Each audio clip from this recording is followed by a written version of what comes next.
Hello MS family, good morning and welcome back to my channel. MS ফ্যামিলিতে সবাইকে অনেক স্বাগত আর অনেক ভালোবাসা জানিয়ে নতুন একটা ভিডিও শুরু করছি।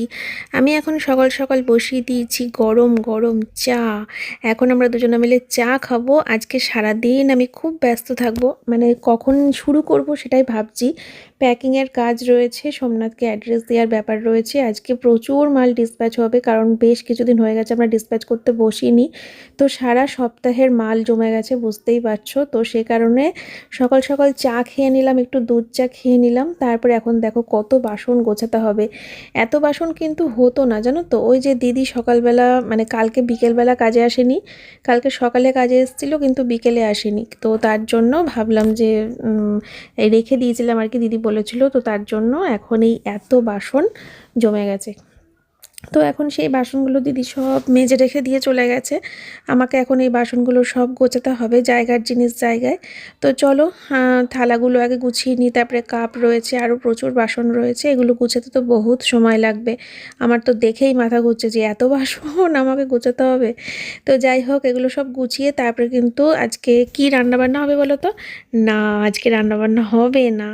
আজকে রান্নাবান্নার চাপ নেই আমার, কালকের থেকে রান্নাবান্না শুরু হবে, বুঝলে। আজকে আমার ফ্রিজের মধ্যে ডাল আছে, শাক আছে, তারপরে লাউ ঘন্ট আছে। তো ওগুলো সব আজকে বের করব আর একটু ভাত করব, তাহলেই কিন্তু হয়ে যাবে, বুঝলে। আর আমার সোনা মাম্মাম কিন্তু সকালবেলা স্কুলে চলে গেছে, সকালে খাওয়া দাওয়া করে স্কুলে গেল। সোমনাথ ওকে স্কুলে দিয়ে এসে তারপরে বসলো। আর সোমনাথকে ব্রেকফাস্টও দিলাম, সব রকম ফল দিয়ে, ছাতু দিয়ে, টক দই দিয়ে হাফ বয়েল করি। এখন রোজ সকালবেলা 3টে করে, 3জনের জন্য হাফ বয়েল করি। তো মেয়ে সকালে হাফ বয়েলটা খায়নি, সোমনাথ খেয়েছে, আমি খেয়েছি, কিন্তু মেয়ে সকালে খায়নি। মেয়ে বললো যে মা রাখো না, বিকেলে খাবো বিকেলে খাবো, তাই করছে। আমি বললাম ঠিক আছে তাহলে বিকেলেই খেয়েও। তো আমি আর জোর করিনি, বুঝলে। ও বলছিল পেটটা ভরে ভরে গেছে ভাত ভাত খেয়ে। এলাম ঠিক আছে তাহলে আর খেতে হবে না। তো রেখে দিয়েছি ওর ডিমটা, ও এসে বিকেলে খেয়ে নেবে। এখন আমি সমস্ত বাসন কোসনগুলো গুছিয়ে নিয়ে তারপরে কিন্তু ভাত বসিয়ে দেবো। আর তারপরে আরও ঘরে যাব, ঘরে গিয়ে প্রচুর কাজ রয়েছে আমার। যেমন ওই বললাম তোমাদেরকে, প্যাকিংয়ের ওদিকে দেখতে হবে।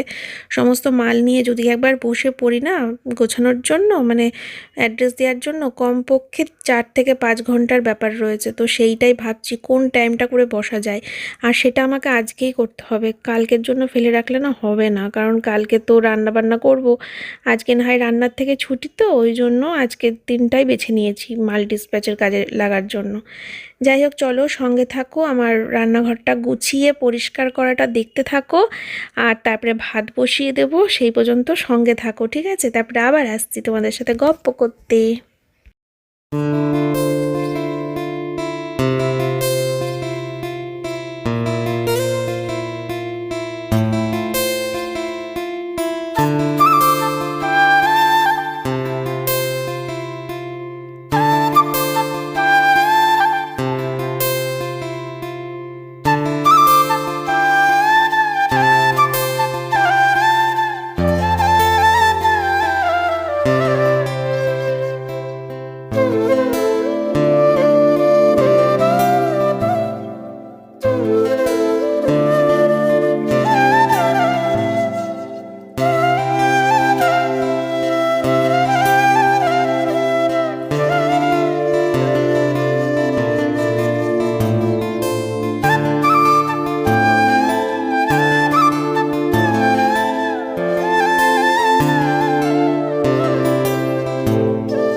তো বন্ধুরা, তোমাদের সব থেকে ফেভারিট মিউজিকটা তোমরা এতক্ষণ ধরে শুনছিলে, আর সেটা শুনতে শুনতে দেখো আমার এদিকে কাজও করে নিয়েছি, সমস্ত কিছু গুছিয়ে রেখেছি, আর ডিমটাও ছুলে রাখলাম। একবারে বিকেলে ছুললেও হতো, তাও এখনই ছুলে রাখলাম। আর ওই যে সকালে চা খাওয়া হয়েছিল, সেই কাপগুলো কিনে রান্নাঘরে রাখলাম। দিদি আসার আগে চাটা খাওয়া হয়ে গেলে ভালো হতো, তাহলে কাপগুলো বেরিয়ে যেত একবারে। তো ঠিক আছে, কোনো প্রবলেম নেই, ওগুলো বিকেলে বিকেলে দিদি ধুয়ে দেবে। আর ওদিকে দেখতে পাচ্ছ বন্ধুরা, আমি ইন্ডাকশানে কিন্তু ভাত বসিয়ে দিয়েছি। আর এই ইন্ডাকশানে ভাত করাটা না কি যে সুবিধা বন্ধুরা, কি বলবো তোমাদেরকে, কতটা গ্যাস বাঁচে বলো তো, প্রচুর গ্যাস বেঁচে যায়।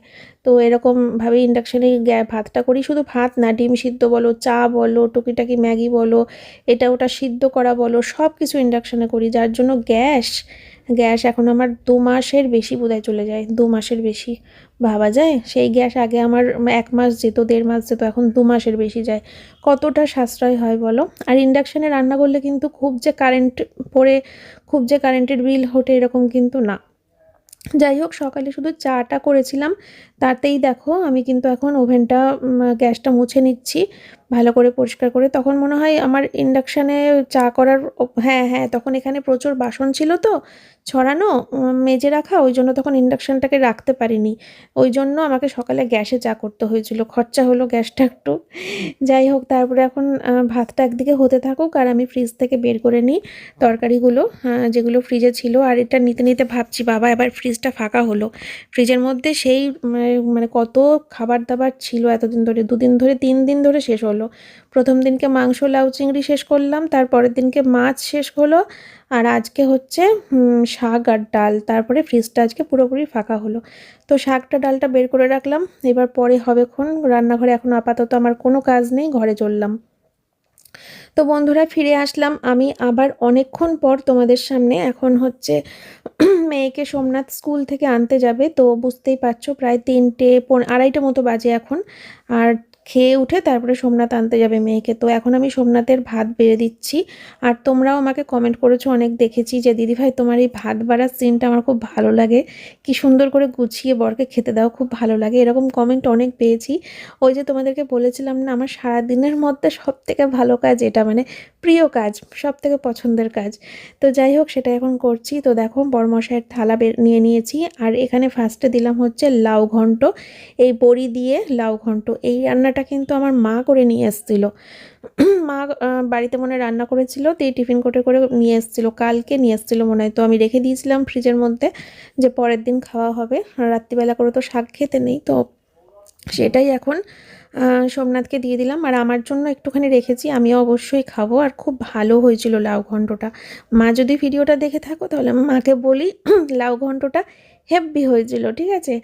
আর হচ্ছে তারপরে দিয়ে দিলাম শাকটা, পালং শাকটা, চিংড়ি মাছ দিয়ে যে ঘন্টটা, সেটা দিয়ে দিলাম। সব রান্নাগুলোই গরম করে নিয়েছি, কোনো অসুবিধা নেই। আর ভাতটা তো করলামই, তাই না। এবার হচ্ছে দিলাম সোমনাথকে ডাল, মসুরির ডাল পেঁয়াজ দিয়ে। তো এই হচ্ছে আজকে আমার বরমশাইয়ের লাঞ্চ থালি, ঠিক আছে। তো ও খেয়ে নিক, তারপরে আমার খাওয়া অনেক দেরি আছে, অনেক দেরি। তো দেখো, আমি কিন্তু সোমনাথকে খেতে দিয়েছিলাম, সোমনাথ খেলো, খেয়ে স্কুল থেকে মেয়েকে নিয়ে আসলো, মেয়েকে আমি ভাত খাওয়ালাম, তারপরে গিয়ে আমি আবার ভিডিওটা এখন কন্টিনিউ করছি। মানে মাঝখানে কতটা সময় বুঝতে পারছো তো। এখনও কিন্তু আমি স্নান করিনি, এখনও পুজো দিইনি, এখনও খাইনি, জানো তো। সব করব, একটু পরে করব। কেননা সকালবেলা যেহেতু আজকে ভাত খেয়েছিলাম মেয়েকে ভাত খাওয়ানোর সময়, সেই জন্য এখনও আমার খিদেটা সেভাবে পাইনি, বুঝলে তো। ওই জন্য আমি পরে চান করে খাচ্ছি। তার আগে একটা জরুরি কাজ আছে, সেটা এখন করে নিই। এই যে বিছানাটা ফাঁকা করলাম, বিছানার উপরে দুনিয়ার জিনিস রাখা ছিল, তো বিছানাটাকে ফাঁকা করলাম। কেন করলাম বলো তো। এই যে দেখো, আমি এখন একটা একটা করে যে মালগুলো অর্ডার এসছে, সেই মালগুলোকে সব বিছানার উপরে ফেলবো। আর সোমনাথের ঘরে নাইটিগুলো এনে রেখেছিলাম, ও ভাঁজ করে রাখিনি নাইটিগুলো। ও বলছিল যে ঠিক আছে, একবারে যখন তুমি আমাকে অ্যাড্রেসগুলো দেবা, তখন যখন প্যাকিং করতে বসবো, তখন একবারে মালগুলো ভাঁজ করে করে ঢুকিয়ে দেবো। আমি বললাম ঠিক আছে, ভালোই হবে, মানে ভালোই হবে, আবার বলতে পারো সময়ও বেশি লাগবে। সব কিছু মিলিয়ে অনেকটা সময় লাগবে, জানো তো। তোমাদেরকে দেখাবো, তোমরা দেখতে পাবে। আজকে তার জন্য ব্লগটা হয়তো সেই রকমভাবে ফুটিয়ে তুলতে পারিনি, মানে ব্লগ তো ফুটিয়ে ফুটিয়ে তুলতে হয়, কিন্তু আজকের ব্লগটা হয়তো সেরকম ফুটিয়ে ফুটিয়ে আমি তুলতে পারিনি। একটা সিম্পল ক্যামেরা রেখে সিম্পল কিছু মুহূর্ত জাস্ট তোমাদের সাথে শেয়ার করে গেছি, আর সেটা ভয়েস ওভার দিয়ে শুধুমাত্র তোমাদের সাথে গল্প করেছি বা যাই হোক কাজ দেখিয়েছি, কিন্তু সেরকমভাবে ব্লগটাকে আমি ফুটাতে পারিনি। তার একটাই কারণে যে এখন আমার যে এনার্জিটা, যে সময়টা আমাকে এখানে দিতে হবে, সেই এনার্জিটা সেই সময়টা ব্লগিংয়ে যদি দিতাম তাহলে এই কাজটা কিন্তু আমার হতো না। এই যে তোমরা আমাকে বলো না যে দিদিভাই তুমি ব্লগিং আর ব্যবসা আর সংসার কি করে তিনটে ম্যানেজ করো। তিনটে ম্যানেজ করি ঠিকই, কিন্তু যেদিনকে আমার ব্যবসার খুব চাপ থাকে, মানে এই যে যেরকম ডিসপ্যাচের দিন, যেদিনকে প্যাকিং করার দিন হয়, এই ডিসপ্যাচের দিনকে এত চাপ থাকে সেদিনকে কিন্তু আমার ব্লগিংটা একটু হলেও মানে সেরকম ক্যামেরা বা সেরকম এডিটিং থাকে না, তাই না বলো? আর যেদিনকে দেখবে আমার ব্যবসার এইসব কাজ থাকে না, সেদিনকে আমার ব্লগিং একদম ফুটিয়ে তোলার জন্য আপ্রাণ চেষ্টা করি আমি। তো কদিন ধরে আমার এডিটিং, মাঝখানে আমার এডিটিং নিয়ে তোমরা এত প্রশংসা করেছো, এত প্রশংসা করেছো, যে এখন এরকম আবার দুদিন এরকম হয়ে গেল।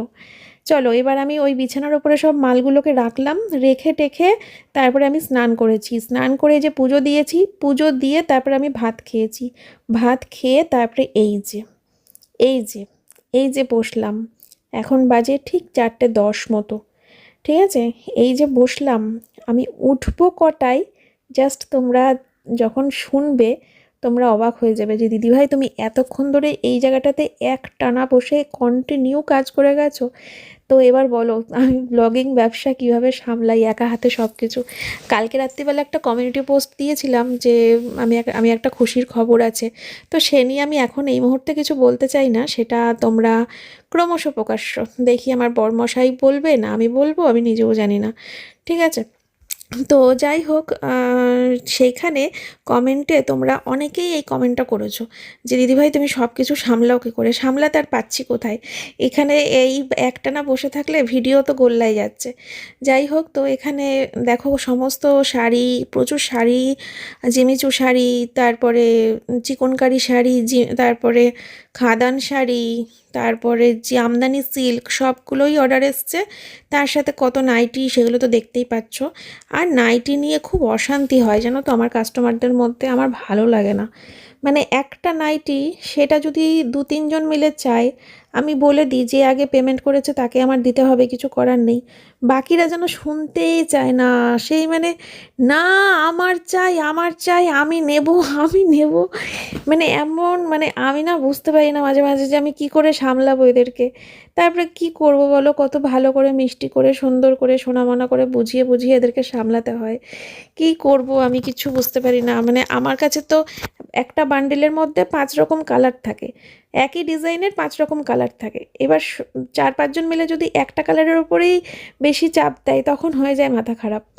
যাই হোক, আমি তো ওরকম মানে ওরমভাবে বর্ডার আসলে আমি নিয়েও আসতে পারি না সেই মালটা সঙ্গে সঙ্গে, তাহলে সমস্যা হয়ে যায়। কারণ আমি একবার করে করে এক বস্তা মাল ঢোকাই, সেই বস্তার মাল সমস্ত ক্লিয়ার হয়ে যায়, আবার আরেকটা বস্তা ঢোকাই, এইভাবেই নিয়ে আসি নাইটি।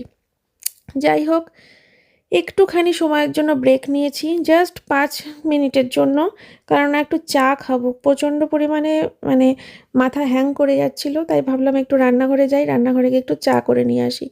আর হ্যাঁ, অবশ্যই দুধ চা করবো বাবা, শরীর যাক যাই যাক গোল্লাই, মানে যত খুশি পেট ব্যথা হোক, শরীর খারাপ হোক, মাথা খারাপ হোক, কিন্তু এখন দুধ চাই খেতে হবে আমাকে, নাহলে পরে আমি সেই শক্তিটা পাবো না, যে শক্তিটা লিকার চায়ে থাকে না, বুঝলে তো, সেটা দুধ চাতেই থাকে। তো চলো বন্ধুরা, এখন ঝমঝম করে একটু দুধ চা করে নিই, তোমরা সঙ্গে থাকো, আমার চা করাটা দেখতে থাকো, তারপরে আমি আবার আসছি তোমাদের সামনে, ঠিক আছে?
ফাইনালি কিন্তু আমার চা করা কমপ্লিট। চায়ের কালারটা কিন্তু ব্যাপক এসেছে, তাই না? আমার কিছুদিন ধরে দুধ চায়ের কালারটা খুব ভালো আসছে। সত্যি বলতে বিয়ের পরে পরে এত সুন্দর কালার আমি আনতে পারতাম না চায়ে, যেটা এখন আসছে। জানি না সব ঠিকঠাক হচ্ছে হয়তো। এখন বাজে রাত্রির 9:30। সেই 4টের সময় বসেছি সোমনাথের ওই ডিসপ্যাচের ওখানে, মানে মাল প্যাকিংয়ের ওখানে অ্যাড্রেস দেওয়াতে। 4টে থেকে 9:30 পর্যন্ত ঠাই কন্টিনিউ কাজ করে গেছি। চোখে না চারিদিকে শুধু অ্যাড্রেস দেখছি, মানে চোখ বন্ধ করলেও অ্যাড্রেস দেখছি, চোখ খুললেও অ্যাড্রেস দেখছি। রান্নাঘরে গিয়ে ডালিয়া বসিয়ে আসলাম, ডালিয়া নাড়ছি, ডালিয়ার মধ্যেও অ্যাড্রেস দেখছি। মানে কন্টিনিউ অ্যাড্রেসের দিকে তাকিয়ে থাকলে চারিদিকে এরকম অ্যাড্রেস ছাড়া কি দেখবো বলো? মাথা জাস্ট হ্যাং করে যাচ্ছে।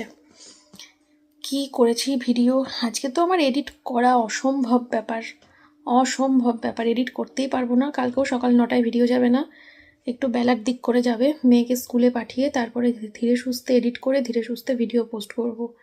প্রচণ্ড ক্লান্ত লাগছে, প্রচণ্ড ক্লান্ত, সেটা ধারণার বাইরে কতটা ক্লান্ত লাগছে এখন আমার।